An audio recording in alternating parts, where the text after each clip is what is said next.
सरकार किशोरी जी आज्ञा देकर के कहने लगे, बोले अब हमसे ये देखा नहीं जा रहा है, अब परीक्षा की पराकाष्ठा कर रहे हैं आप। इतनी परीक्षा तो कभी श्याम सुंदर नहीं लेते, इतनी परीक्षा की भावना तो कभी किसी देव चित्त में नहीं आती, जितने कठोर हृदय से आप रसिक देव की परीक्षा ले रहे हैं। हमारी आपसे प्रार्थना है रसिक देव को अब स्वीकार कर लो। नरहरदेव जी उठ करके नृत्य करने लगे, बोले मैं बस इसी की प्रतीक्षा कर रहा था कि आप कहो कि उसको स्वीकार करो।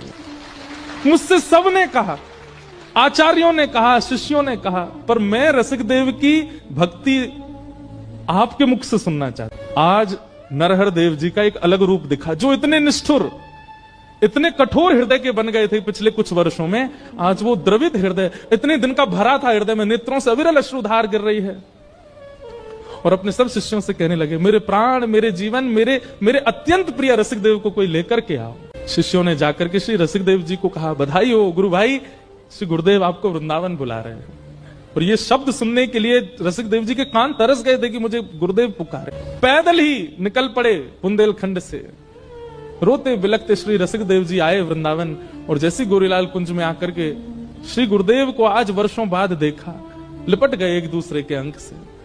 यहां दोनों का मिलन हो रहा है और भीतर प्रेमाश्रु पुलकित हो रहे हैं श्री श्यामा श्याम के नेत्रों से अविरल अश्रुधार। कभी सिर पर हाथ फेरते हैं, कभी हृदय से लगाते हैं, कभी माथे को चूमते हैं। गुरुदेव बोले, रसिक देव तेरी बहुत परीक्षा ली मैंने, लेकिन तेरी निष्ठा की बलिहारी, एक बार भी तेने मन में मेरे प्रति कोई दुर्भाव नहीं रखा। आज अपने जीवन की जमा पूंजी, अपने समस्त रसिक जनों की जमा पूंजी और मेरे प्राण आधार तुझे हम उपहार में देंगे। और रसिक देव का हाथ पकड़ करके श्री गोरीलाल ठाकुर जी के चरणों में रख दिया। बोले, आज से तेरे जीवन यही है, क्योंकि वृंदावन से निकाला मैंने है और वृंदावन बुलाया इन्होंने है।